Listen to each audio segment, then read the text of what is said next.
कोई खास वैसी चीज नहीं है कि बहुत सारी बात की जाए। कुछ चंद वैसी बातें हैं जो हम सब जानते हैं। जानने के बावजूद भी कभी कभी हमसे गलती हो जाती है। उस गलती को भी अब जरूरत है कि हम सुधार करें। अगर हम सुधार नहीं करेंगे तो सिर्फ हम ही नहीं बल्कि हमारी आने वाली जो पीढ़ी है वो भी हम ही की तरह ग्रसित हो रहा है। तो चलिए कुछ बातों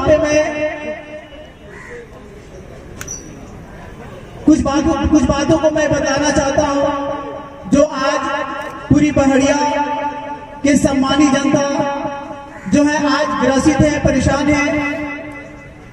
हर आदमी अपनी बातों को दिल में छुपाए हुए एक दूसरे से कह रहे हैं, लेकिन वो भूल के अपनी बातों को, अपनी ओपिनियंस को किसी के सामने रखने में असक्षम है। मैं उन्हीं बातों को आज आपके सामने रखना चाहता हूं, क्योंकि आज जो माहौल चल रहा है, अभी हमारे मंच के संचालक साहब ने कहा कि ये एक तरह से देखा जाए तो लोकतांत्रिक त्योहार है और एक ऐसा लोकतांत्रिक त्योहार जो हर 5 साल पर एक बार ही इसको मनाया जाता है और एक ऐसा त्योहार जिसमें हमारे मुस्तकबिल तय होती है, हमारा भविष्य तय होता है, हमारे बच्चों की भविष्य तय होती है। हम इस त्योहार को मनाने के बाद हम यह तय करते हैं कि आखिर हमारी जो इन्वायरमेंट है, हमारी जो माहौल है, क्या परिवर्तित होगी या फिर हम जैसे हैं उसी तरह रहेंगे।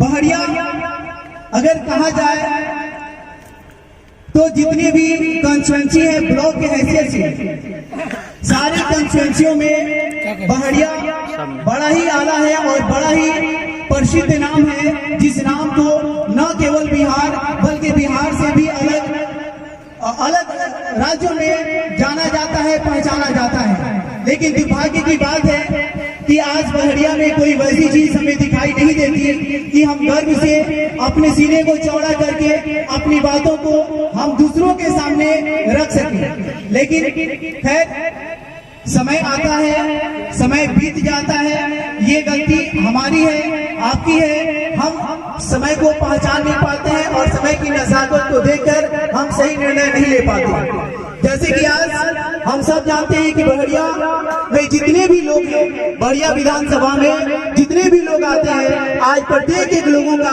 यही मांग है, यही डिमांड है कि अब पहाड़िया में विकास चाहिए, अब पहाड़िया में डेवलपमेंट चाहिए। सवाल उठता है कैसा डेवलपमेंट, कैसा विकास, ये बात हमें समझ में नहीं आ रही है। विकास का मतलब यह नहीं होता है कि हम शब्दों से विकास करते हैं। विकास का मतलब यह नहीं होता है कि जो समझ में आए हम बोलते।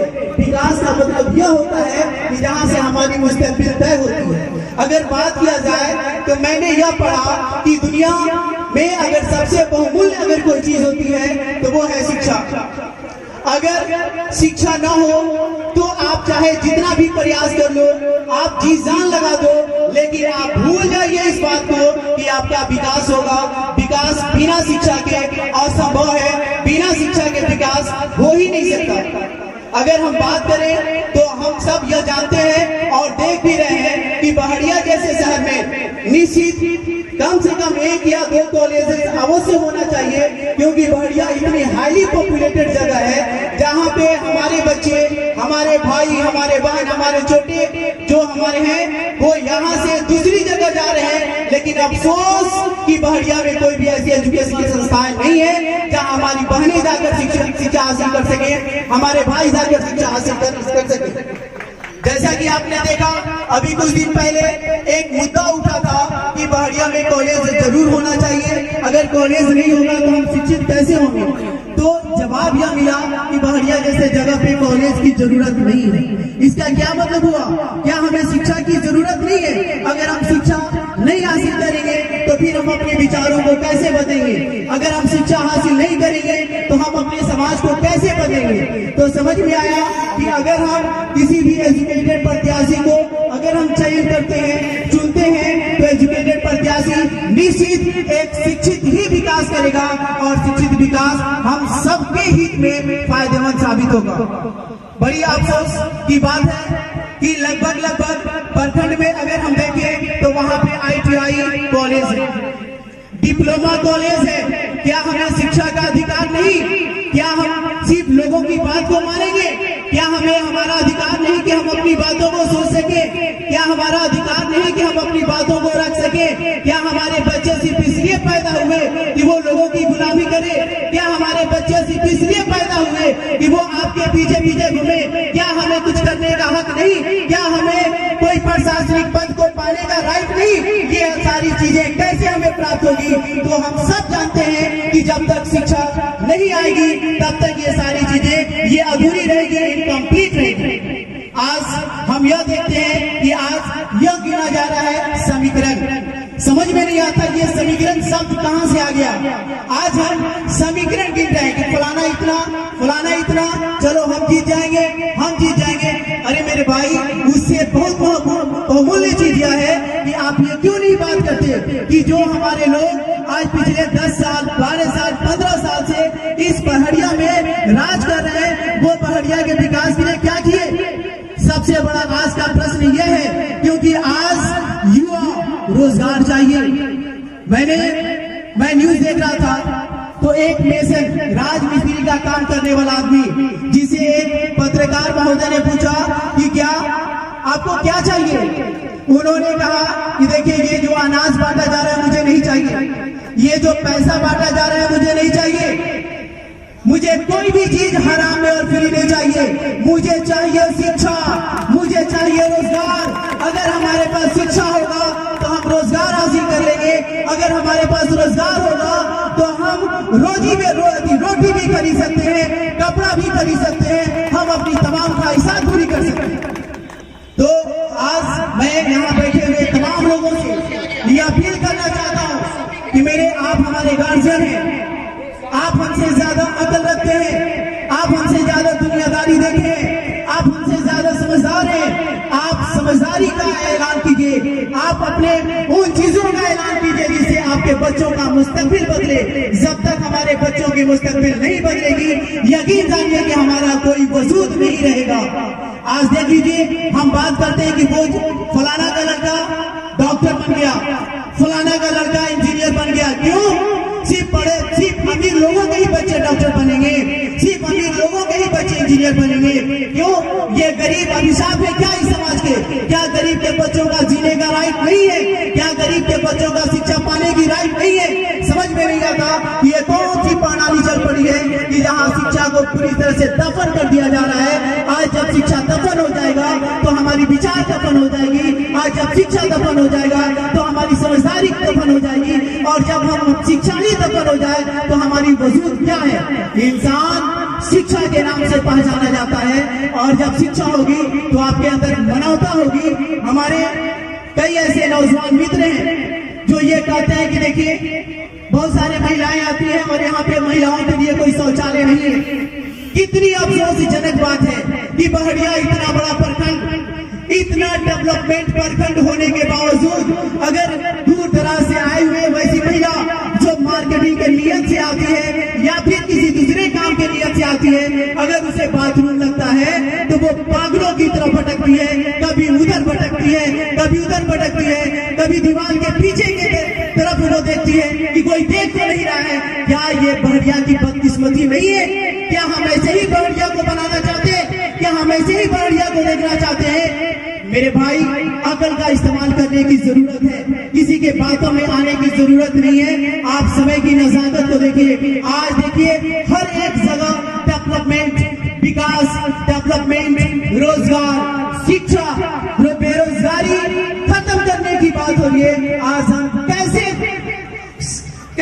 समाज में जी रहे हैं जहाँ पे डेवलपमेंट की बात नहीं होगी, जहाँ पे जात पात की बात होगी, जहाँ पे समीकरण काउंट किया जा रहा है। मेरे भाई, मेरे अजीज दोस्तों, मेरे अभिभावक, मैं आपसे विनम्र तरीके से निवेदन करना चाहता हूँ कि आज बड़ी खुशकिस्मती की बात है कि डॉक्टर अशरफ अली साहब एक डॉक्टर होने के नाते फिर भी लोगों ने यह ठान लिया, यह निर्णय लिया कि मुझे समाज के उन महत्वपूर्ण कामों को करना है जो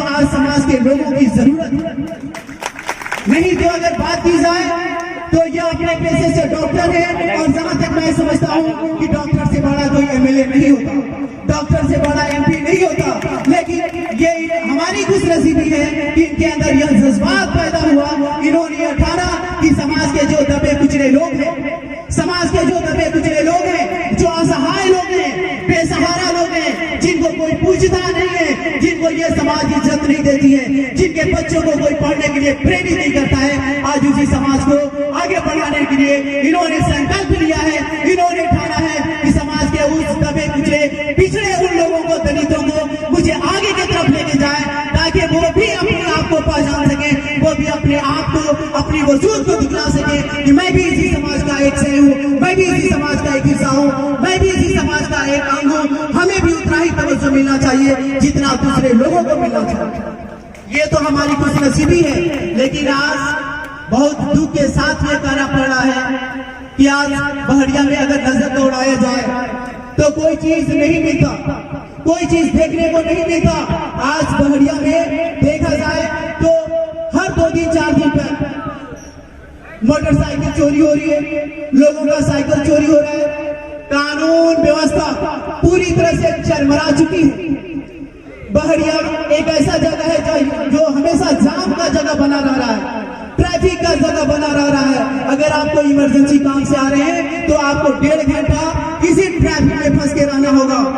बड़ी अफसोस की बात है कि आज इतने सारे पढ़े लिखे लोग, इतने अच्छे विचार रखने वाले लोग, इतने ज्यादा समाज के बारे में सोचने वाले लोग, इतने सारे लोगों के रहने के बावजूद भी अगर आज बहरिया की दुर्दशा इस कदर है तो हम सब इसके जिम्मेदार हैं, हम सब इसके जिम्मेदार हैं। और हम सारे लोगों को इस पर सोचने की जरूरत है, आगे बढ़कर पहल करने की जरूरत है, एक ऐसे उम्मीदवार को चुनने की जरूरत है जिन्होंने ये संकल्प लिया, जिन्होंने ये ठान लिया कि बहरिया के मुस्तकबिल को मैं बदल दूंगा तो बदल दूंगा। हम सारे लोग इनके हाथों को मजबूत करें, इन्हीं के हाथों से बहरिया के मुस्तकबिल तय होने वाला है, इन्हीं के हाथों से बहरिया का विकास होने वाला है। कहने से कुछ नहीं होता, कहने से कुछ नहीं होता।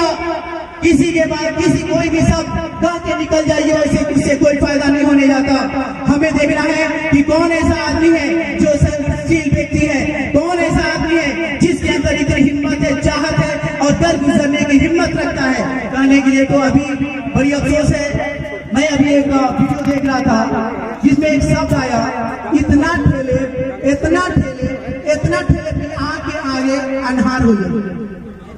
समझ में नहीं आता कि किसी ने भी अगर यह शब्द का इस्तेमाल किया तो समझ में आता है कि यह शब्द सिर्फ एक किसी पार्टिकुलर व्यक्ति पर लागू नहीं होता। यह शब्द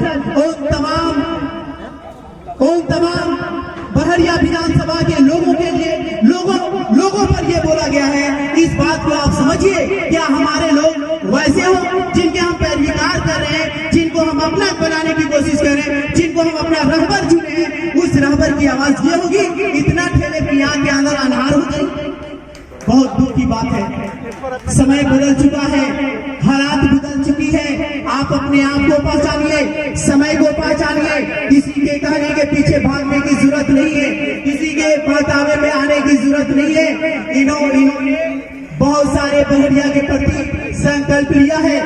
आज अगर किसी तरह की कोई घटना घट जाती है बहरिया में तो हमारे पास शिनाख्त के रूप में, पहचान करने के रूप में कोई भी वैसी चीज नहीं है।